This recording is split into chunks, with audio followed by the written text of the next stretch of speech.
아멘. 우리 삼위일체 하나님께 영광의 박수를 한번 드립시다.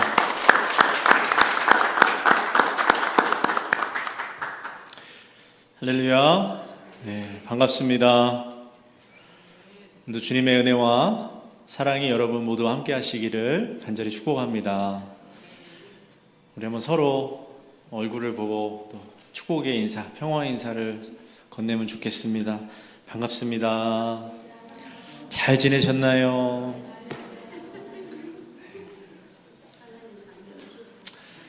네. 우리가 이제 내가 하나님을 예배하는 것도 중요한데 또 누구와 함께 예배하고 있는지를 우리가 아는 것도 중요합니다. 예배는 홀로 또한 같이 드리는 거거든요. 네, 여러분 그래서 교회 와서 잘 하시는 것 같은데 이렇게 중간중간에 옆에 좌우를 이렇게 둘러보세요. 아무개 집사님, 아무개 권사님, 오늘 또 같이 예배하는구나. 우리 한 번 더 이렇게 인사할까요? 하나님이 당신을 참 아끼십니다. 우리 서로 한번 그렇게 축복하시죠. 네, 하나님이 여러분을 참 아끼십니다. 하나님 여러분에게 잘 해주실 것입니다.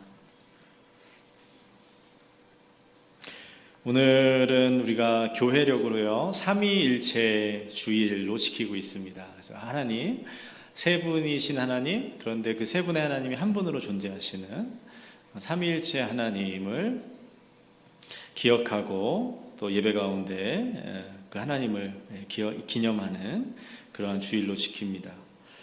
교회력의 시작은 예수님의 오심부터 시작을 하죠. 대림절, 성탄절, 예수님이 오시죠.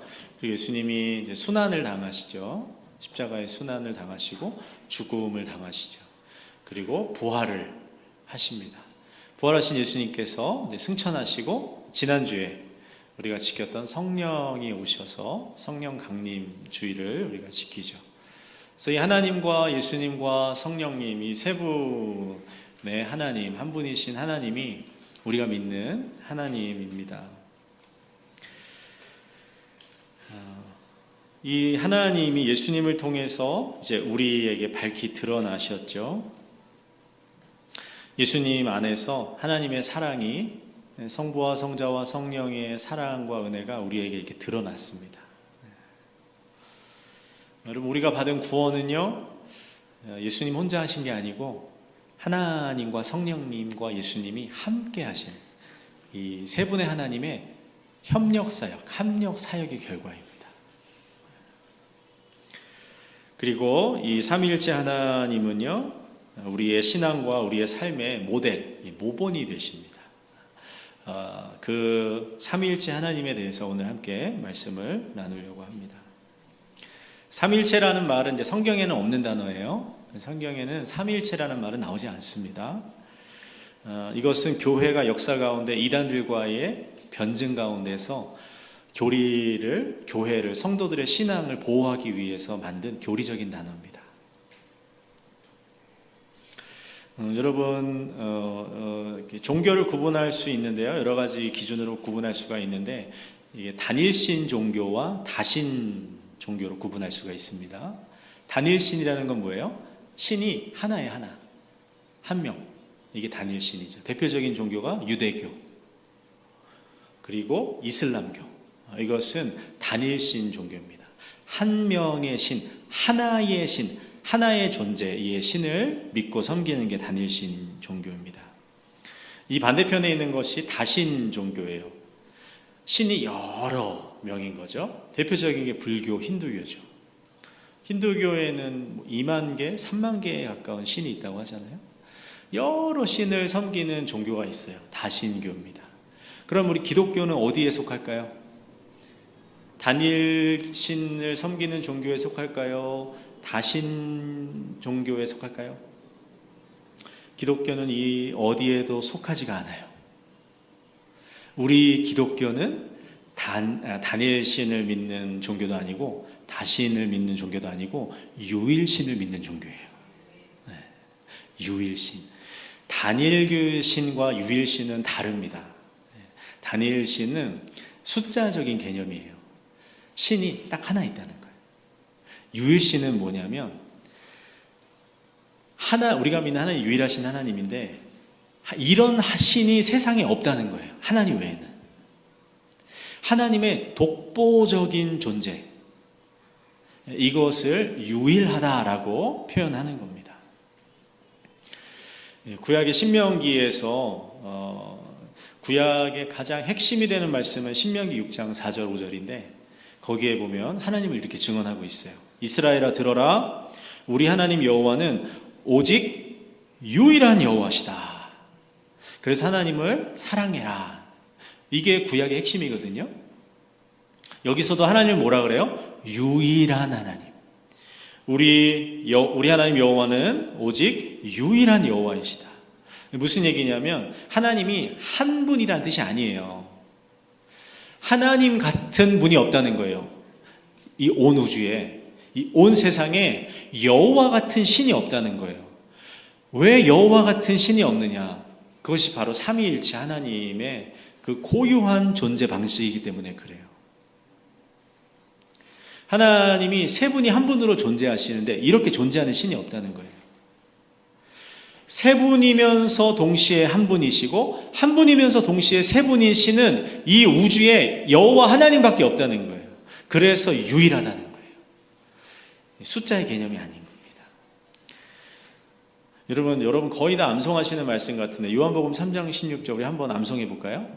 하나님이 세상을 이처럼 사랑하사 독생자를 주셨으니 이는 그를 믿는 자마다 멸망하지 않고 영생을 얻게 하려 하심이라.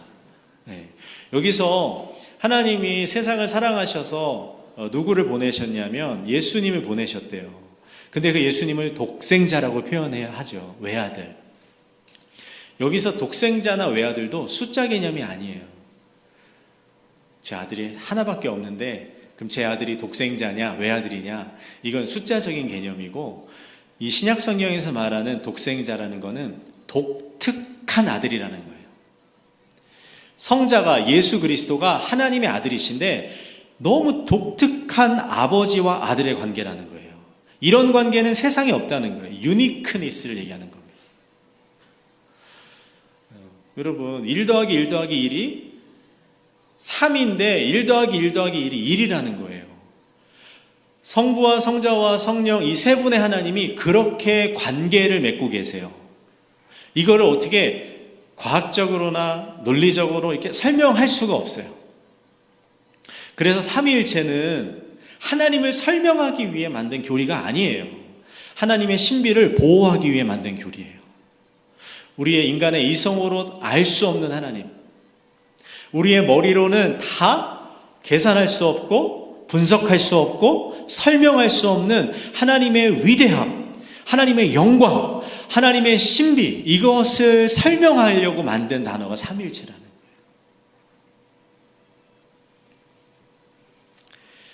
거예요. 여러분 우리 인간의 이성은 이런 거예요. 이렇게 여러분 평면에서 생각을 해보세요.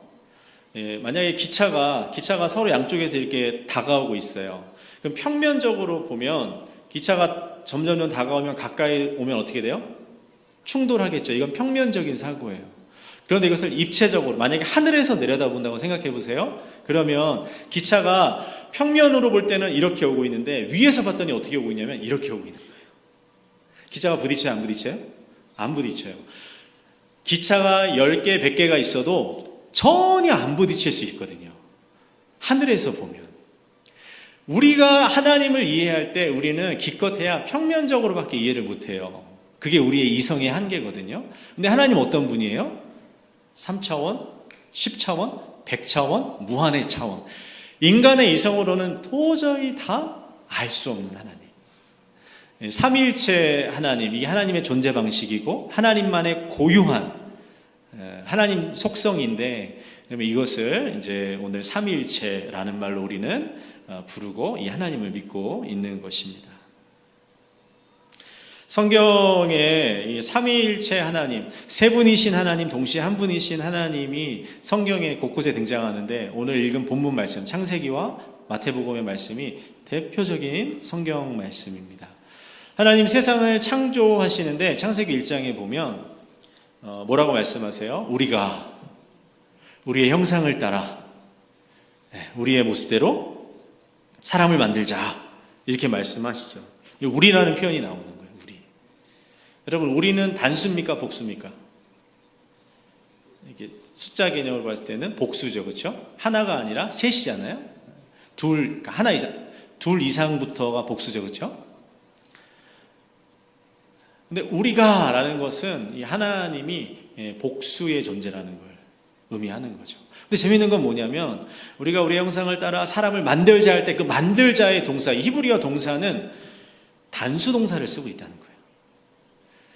그 영어도 그렇지 않아요. 주어가 단수면 동사도 뭘 써야 돼요? 단수 동사를 써야 되잖아요. 어떻게 예를 들면 좋죠? 이렇게 I 쓰면 M이고, 그렇죠? 위면 A고, 이렇게 주어에 따라 동사가 달라지잖아요. 단수 복수의 개념에 의해서. 컵이 하나 있으면 단수인데 컵이 여러 개 있으면 이렇게 There are many cups, 이런 식으로.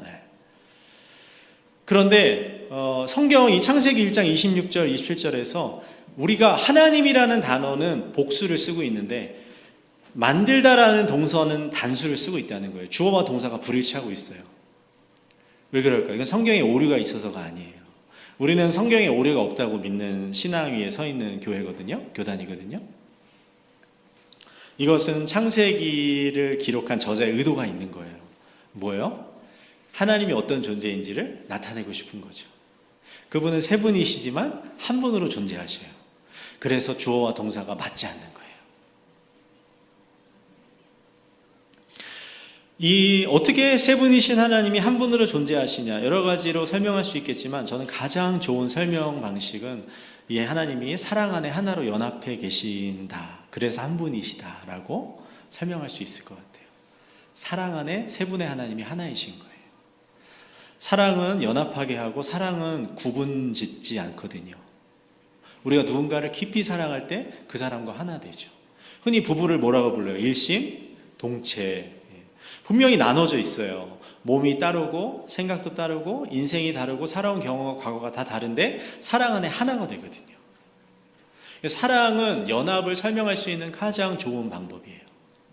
성부와 성자와 성령 하나님이 서로 깊이 사랑 안에 연합해 계셔요. 그래서 하나인 것처럼 보이는데 그 안에 세 위격으로 구별이 되셔요.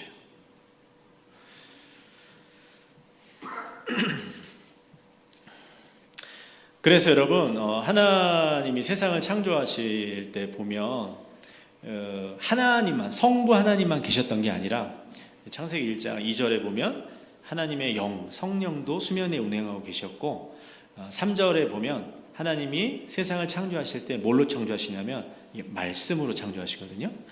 빛이 있으라라는 말씀으로 창조하는데 이 말씀을 요한복음 1장에서는 로고스라고 해요. 지혜. 근데 이 말씀이 육신이 된 분이 누구다? 예수 그리스도다. 이렇게 요한복음이 증언합니다. 무슨 얘기예요? 이미 창세기 1장부터 성령이 계시고 말씀이신 로고스이신 예수 그리스도가 계시고 그리고 하나님, 성부 하나님이 계신 거예요. 그러니까 세상을 창조하실 때 이미 이 세 분의 하나님이 함께 창조하신 거예요. 창조만 그런가요? 구원도 그렇죠. 예수 그리스도가 세상에 오셔서 인간이 되셨잖아요.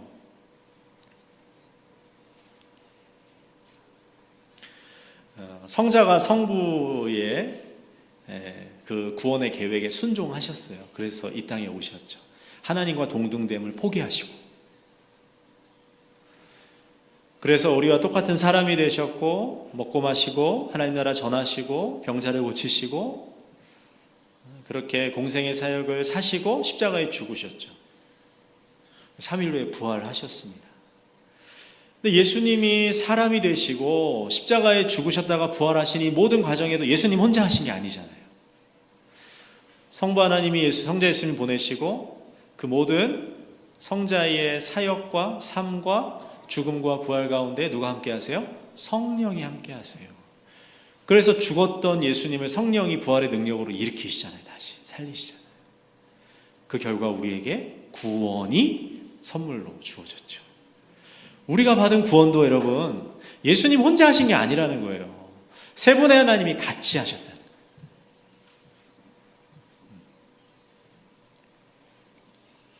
신약에 보면 예수님이 세례받는 장면에서도 나타나죠. 세례를 받는데 하늘에서 음성이 들려요. 성부의 사랑의 음성이 들려요. 그리고 성령은 비둘기같이 예수님 위에 임재하세요. 세 분의 하나님이 한 장면 가운데 드러나는 그런 말씀입니다. 왜 이 삼위일체를 이렇게 이야기하는가? 왜 하나님을 이렇게 세 분이 한 분, 한 분이 세 분이신 하나님으로 자세하게 설명하려고 하는가? 중요한 이유가 있기 때문에 그렇죠. 세 가지의 이유를 오늘 말씀을 드리고 싶어요. 하나님이 삼위일체 하나님이신 게 도대체 내 인생에 무슨 상관이 있는가? 도대체 나와 무슨 상관이 있는가? 도대체 우리 교회와 무슨 상관이 있는가? 세 가지의 이유를 나누려고 합니다. 첫 번째로 여러분, 이 하나님이 삼위일체로 존재하신다는 것은요, 우리의 존재를 설명해 줘요. 우리가 어떤 존재인지를 설명해 준다는 뜻입니다. 아까 하나님이 어떻게 세 분이 한 분으로 존재하신다 그랬어요? 사랑 안에 하나로 존재하신다 그랬죠. 그래서 하나님이 우리의 형상대로 사람을 만드셨어요. 인간의 창조는 하나님의 사랑의 산물이에요. 부부가 결혼을 해가지고 깊이 사랑해가지고 새로운 생명이 태어나잖아요. 사랑은 창조를 가져옵니다.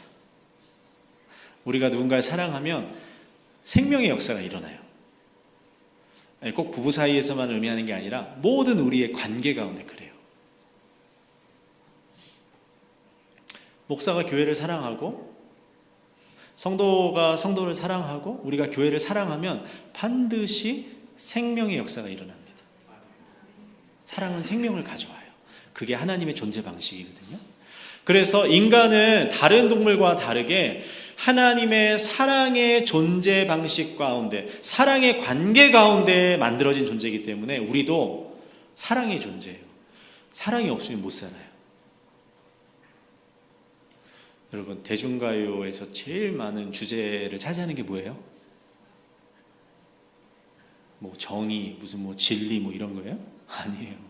사랑이에요. 사랑 때문에 울고불고 하는 게 노래에 가장 많은 주제라고요. 인간의 행과 불행을 결정하는 것도 뭐예요? 사랑이에요. 돈이 없어서 불행하고, 뭐 집이 없어서 불행하고, 병이 걸려서 불행하고, 그게 아니라 사랑이 없으면 불행한 거거든요. 이제 너무 심한 어려움이 있으면 물론 이제 불행한데, 우리의 인간의 가장 근원적인 갈망은 사랑이에요. 왜냐하면 우리를 누가 만드셨다고요? 사랑 안에 하나이신 하나님 만드셨기 때문에 우리도 사랑을 갈망하는 존재예요. 맞다고 하잖아요, 지금. 여러분들이 아멘을 안 하니까 하나님이 어린아이의 젖먹이 입을 통해서 지금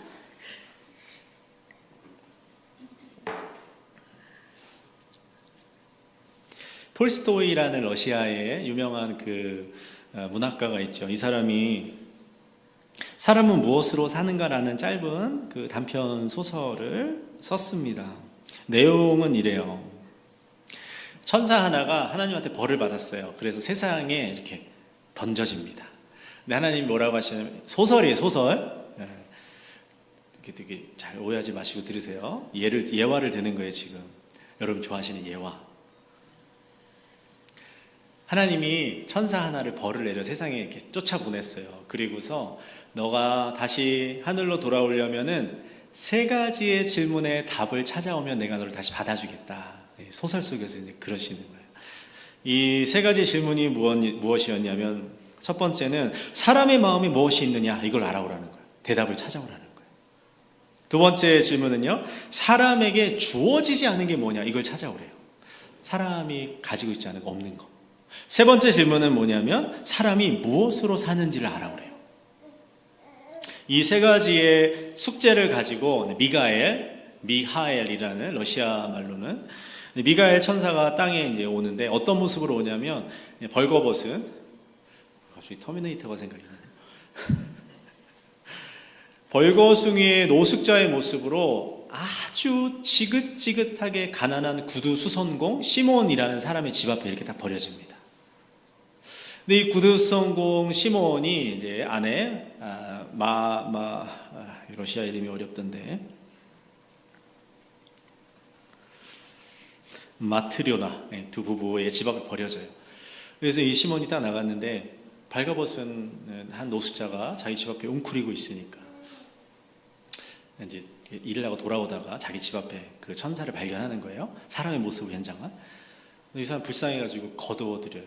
근데 부인은 좀 싫어해요, 처음에. 보통 여자들 그러지 않을 거예요. 낯선 사람이 집에 오면 더군다나 뭐 멀쩡해 보이는 사람도 아니고 불안하고 여자들은 보통 그렇잖아요. 그러니까 당연히 싫어했겠죠. 까림칙해요. 근데 어쨌든 나중에는 이 사람으로 변장한 이 천사를 잘 환대해 줍니다. 그러면서 거기서 이 첫 번째 질문에 대한 답을 찾아요, 이 천사가. 첫 번째 질문은 뭐였어요? 사람의 마음에 무엇이 있는가? 이 자기를 돌보아주고 지내게 해주고 자기가 하는 그 구두 수선공일 같이 이렇게 돕게 하면서 먹여주고 재워주고 하는 이 시몬과 마트료나의 환대 속에서 미가엘이 첫 번째 질문의 답을 찾아요. 사람의 마음 안에는 사랑이 있구나. 하나님의 사랑이 있구나. 이걸 찾습니다. 두 번째 에피소드는 뭐냐면 이 시몬이 구두 만드는 사람이라고 했잖아요. 아주 부자인 귀족 신사가 구두 한 켤레를 주문해요. 이 시몬에게 1년을 신어도 닳지 않는 구두를 만들어 달래요. 세상에 그런 구두가 어디 있어요. 네, 어쨌든 좋은 구두를 만들어 달라고 주문 제작을 한 거예요. 그런데 이 시몬 밑에서 이 시몬의 구두 일을 도와줬던 이 천사 미가엘이요, 구두를 만들지 않고 좋은 가죽을 가져다가 슬리퍼를 만들어요. 시몬이 왜 그러냐고, 지금 구두 만들려고 하지 않았냐고. 저 귀족이 구두를 주문했다고. 그런데 이 천사는 알고 있었어요. 그 귀족이 곧 죽을 거라는 걸 알고 있었어요. 그래서 그걸 내다보고 슬리퍼를 만들고 있는데 마침 그때에 그 신사, 그 귀족으로부터 하인이 와서 주인이 갑자기 죽게 됐다고, 구두는 필요 없고 장례식에 신을 그 슬리퍼를 달라고 이렇게 주문을 변경을 해요. 그때 미가엘이 만들었던 이 슬리퍼를 주게 됩니다. 이 일을 통해서 두 번째 하나님의 질문에 대해서 천사 미가엘이 답을 찾게 돼요. 두 번째 질문은 뭐였냐면 사람에게 주어지지 않은 게 무엇이었는가, 이거였는데 그것은 인간이 자기에게 뭐가 필요한지를 모르는 존재라는 거예요. 그걸 깨닫게 됩니다. 자기는 구두가 필요하다고 생각했는데 자기에겐 슬리퍼가 필요한 것이었어요. 그래서 인간은 자기의 미래를 알 수 없다.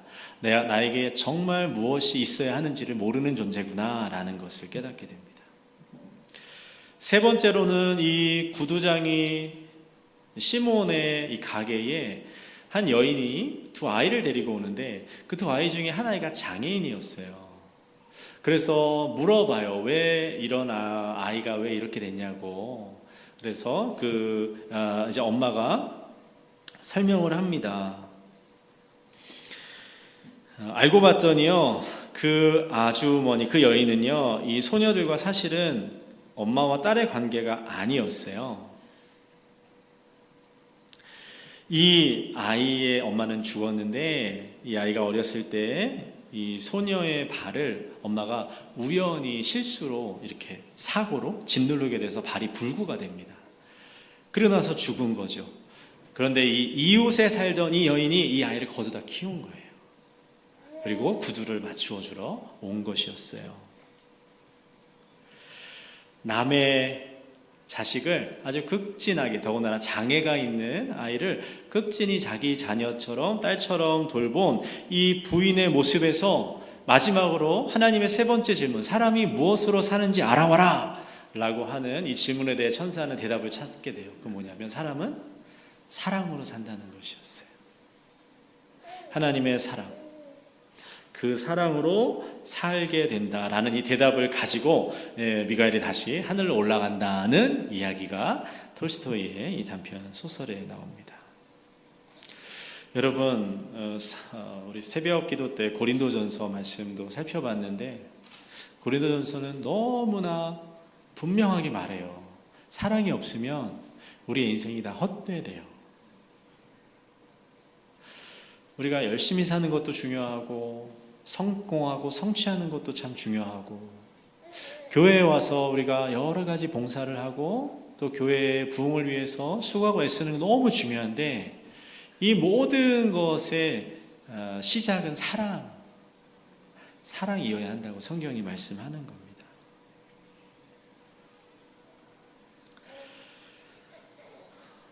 사랑의 하나님이 우리를 사랑으로 빚으셨어요. 우리는 흙으로 만들어졌지만 사랑으로 만들어졌거든요. 우리는 끊임없이 사랑을 갈망하죠. 교회에 사랑이 없다고 불평하잖아요. 왜 나를 사랑해 주지 않냐고? 우리가 시험에 들고 힘든 것들이 뭐 다른 여러 가지 일이지만 사랑에서 우리는 힘든 일들을 많이 겪게 되죠. 그것은 우리가 사랑의 존재이기 때문에 그런 것이에요. 그래서 여러분, 내가 막 뭔가 불평하고 뭔가 막 영혼의 허기를 채우려고 막 무언가에 이렇게 집착하고 중독되고 빠진다면 우리는 깨달아야 돼요. 내가 지금 사랑이 고픈데 이 사랑을 하나님의 사랑이 아닌 다른 것으로 채우려고 하는구나. 이것을 깨닫고 빨리 우리의 삶의 방향과 추구를 바꿔야 되는 것이에요. 삼일체 하나님이 우리에게 어떤 의미가 있는가? 두 번째는 여러분, 하나님의 이 삼위일체 존재 방식이 우리의 삶과 신앙의 모델이 되기 때문에 그렇습니다. 내가 사랑 안에서 사랑의 하나님으로부터 사랑으로 지음받았다는 것을 깨닫고 사랑받는 존재로 회복되는 것이 구원이에요. 구원을 이렇게 설명할 수 있다는 거죠. 하나님과 원수되었던 우리의 신분, 우리의 지위, 우리의 존재가 하나님과 원수되었는데 하나님의 사랑을 받는 존재로 변화되는 것, 옮겨지는 것, 회복되는 것, 이게 구원이거든요. 구원받았다는 건 사랑받았다는 뜻이에요. 여러분이 하나님의 사랑을 받은 존재가 되었다는 것, 이게 구원받았다는 것의 다른 의미입니다. 그런데 그 나를 구원하고 회복한 그 사랑이 나에게서 끝나는 것이 아니라 나로 하여금, 우리 모두로 하여금 사랑하는 삶을 살아가게 한다는 거예요. 그 삶으로 우리를 부른다는 것이에요. 우리가 살아가면서 추구해야 할 목표는요, 사랑이에요. 돈이 아니에요. 성공이 아닙니다. 명예가 아니에요. 맛있는 거 먹는 게 아닙니다. 좋은 집에서 좋은 차 타고 사는 게 우리의 인생의 목표가 아니고 신앙의 목표가 아니에요. 하나님 우리에게 주신 인생의 목표, 신앙의 목표는요, 사랑이에요. 여러분, 사랑하기 위해서 돈을 구해보세요. 하나님 나에게 돈을 좀 주세요. 사랑하기 위해서. 사랑하기 위해서 건강을 구해보세요. 내가 건강해야 될 이유가 내가 즐겁게 내 마음대로 편하게 자유롭게 살겠다는 게 아니라 하나님 사랑하는 삶을 살고 싶어요. 건강을 주세요. 이렇게 한번 기도해 보세요. 사랑하기 위해서 우리가 무언가를 하나님한테 구하면 사랑이 우리의 삶의 기준이 되고 목표가 된다면 여러분, 하나님이요 정말 기뻐하실 겁니다. 왜요? 하나님의 속성이 사랑의 삼위일체이시기 때문에 그래요. 그러니까 하나님 믿는다고 하는데 내가 믿고 섬기고 따라가는 그 사랑의 하나님을 닮아가고 하나님과 방향을 같이 하고 하나님이 원하시는 것을 내가 함께 원하며 하나님 얼마나 좋아하시겠어요? 네, 아멘. 네.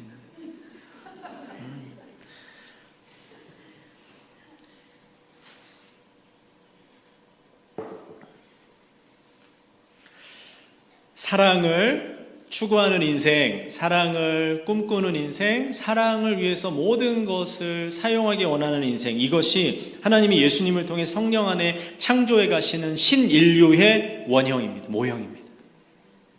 하나님 우리를 그런 사람으로 빚어가기 원하신다는 거예요. 여러분의 삶이 정말 잘 되길 축복해요. 여러분들이 건강하길 바라고 여러분들이 부유하기를 바래요. 여러분들의 자녀와 손자들을 통해서 큰 기쁨 얻기를 바라거든요. 이유가 다른 것보다 사랑이면 좋겠어요. 하나님을 사랑하고 다른 사람 사랑하고 이 창조 세계를 사랑하기 위해서 우리의 영혼이 잘 되면 좋겠고 우리가 범사에 잘 되면 좋겠습니다. 마지막으로 삼위일체 하나님은요, 교회의 기초가 되셔요. 여러분, 교회는 뭐냐면 삼위일체 하나님 믿는 사람들의 모임이거든요. 다시 얘기하면 예수님을 통해 드러나고 계시된 삼위일체 하나님을 나의 구주, 나의 주님, 나의 왕, 나의 하나님으로 믿고 섬기는 사람들이 모인 게 교회란 말이에요. 교회. 그러므로 교회는 하나님을 드러내고 증거하는 공동체입니다. 교회가 나타내고 드러내야 하는 하나님은 어떤 하나님이에요? 사랑의 하나님입니다. 우리 교회가, 리노 영락교회가 어떤 교회가 돼야 되는가? 간단해요. 사랑의 삼위일체이신 하나님을 드러내는 교회가 돼야 됩니다. 어떤 교회가 되기를 힘써야 하는가? 사랑의 삼위일체 하나님을 증거하는, 나타내는 교회가 되기를 힘써야 되는 거예요. 여러분, 우리 인후에 전도할 사람들 많잖아요. 3,000명, 4,000명 얘기하더라고요. 통계는 정확한 통계는 없는 것 같은데 어쨌든 다 그렇게 얘기해요. 리노의 한인들이 그렇게 있대요. 근데 그 교회에 나오는 한인들, 제가 우리 이웃교회들 세 교회 다 합쳐봐도 200명 안 되거든요. 정말 많은 사람들이 있는 거예요. UNR도 있고 이렇게 일하러, 이게 테슬라 일하러 온 사람들도 있고, 그렇죠? 많은 사람들이 리노에 있는데 이제 우리가 그 사람들 전도하고 그 사람들 교회를 초대하고 그러려고 할 때, 여러분, 교회가 어떤 교회임을 사람들에게 보여줘야 한다고요? 사랑의 삼위일체 하나님이 다스리시고 좌정에 계시는 곳이라는 거, 우리 교회가 그런 교회라는 걸 보여줘야 되는 거죠. 타이밍이 기가 막히네 진짜. 이거 사전에 조율한 게 아니에요. 물론 어제 세례교육 받으러 와서 1시간 가까이 얘기하긴 했지만 제가 스카티랑 그런 얘기까지 깊이 있게 못했거든요. 오늘 나의 설교를 정말 저 아이가 도와주네요. 여러분, 우리가 이제 전도하고자 할 때, 사람들을 얻고자 할 때, 그 사람들의 영혼을 얻고자 할 때 어떻게 해야 되겠어요? 그냥 가서 교회 나오세요, 예수 믿는 사람을 믿어요? 아니에요. 사랑하고 섬겨야 오거든요. 그러면 많은 우리 리노 지역에 있는 한인들을 우리가 사랑하고 전도하고 섬기고자 할 때, 아니 왜 나는 안 섬기고 저 사람들을 섬기냐, 이런 마음은 사랑의 하나님의 마음이 아닌 거죠. 우리가 사랑이신 하나님, 사랑의 삼위일체이신 하나님을 섬기고 그분을 따르는 공동체이기 때문에 우리는 그 사랑의 모습, 사랑의 섬김, 사랑의 헌신으로 다른 사람들을 찾아가야 되는 것이에요. 그리고 그들을 하나님의 사랑 앞으로 초대해야 되는 것이죠. 우리 교회가 정말 그런 교회 되면 좋겠어요. 사랑의 하나님을 드러내고 증거할 수 있는 교회. 우리 교회에 새로운 방문자가 오거나 교회를 탐방하는, 교회를 찾는 사람들이 왔을 때, 여러분, 사랑의 하나님을 우리가 이렇게 드러내고 보여주고 나눌 수 있으면 좋겠어요. 그러면 사랑의 하나님은 어떻게 드러나고 나눠져요? 말한다고 나눠져요? 힘든 일 있으세요? 제가 도와드릴게요. 이러면 사랑의 하나님이 나타나고 전해질까요? 사랑의 하나님은 언제 나타나냐면 우리가 서로 사랑할 때 나타나는 거예요. 목사가 성도를 사랑하고 성도가 목사를 사랑할 때, 성도가 성도를 사랑하고 서로를 위하고 귀하게 여기고 존중하고 배려하고 섬김을 받으려고 하지 않고 먼저 섬기려고 하는 우리의 사랑을 통해서 삼위 하나님이 드러나신다고요. 사랑의 하나님이. 이 교회 왔는데 여기는 왜 이렇게 서로를 막 섬기려고 하지? 그것을 느낀다는 거예요. 그런 교회가 되면 우리 하나님을 이렇게 전할 수 있을 것 같아요. 그런 교회면 사랑의 매력을 발산해서 전도할 수 있는 교회가 될 수 있을 것 같아요. 여러분, 올해 우리 삼위일체 하나님의 이 사랑의 하나님을 우리의 삶으로, 우리 관계 가운데서 우리가 밥 먹고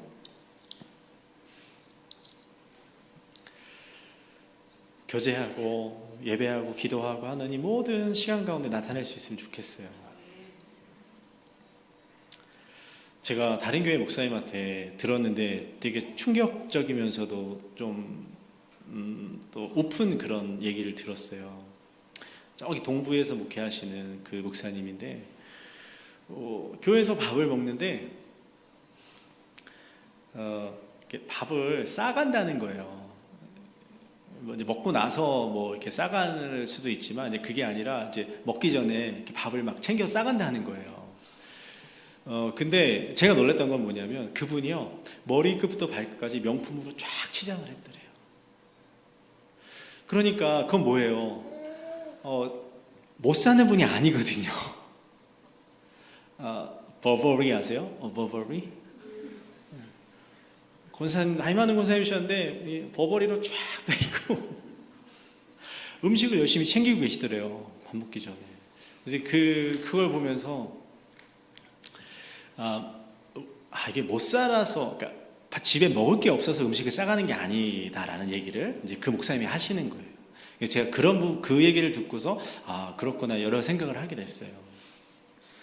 여러분, 우리가 교회 안에서 함께 이렇게 교제하고 또 사랑하고 예배하는 이 모습들 하나하나가 사실은 하나님이 어떤 분이신지를 드러낼 수 있는 그런 시간들이고 기회거든요.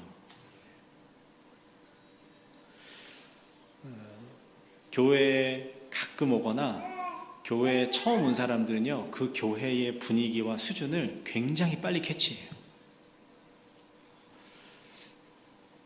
왜? 우리 집에서 나는 냄새를 나는 모르잖아요. 근데 다른 사람들 우리 집에 오면 이 집에서 이런 냄새가 나네? 금방 알거든요. 영적으로도 똑같아요.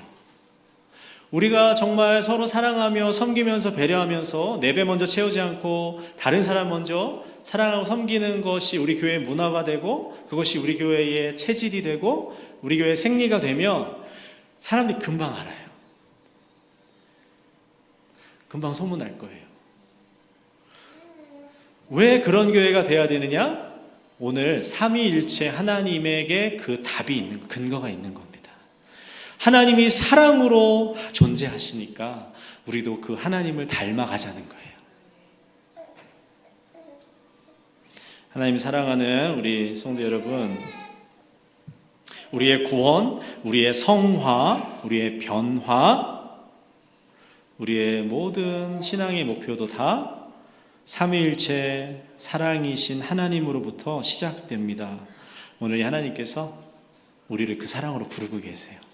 우리 믿음으로 함께 주님 앞에 응답하는 우리 모두가 되길 축복합니다.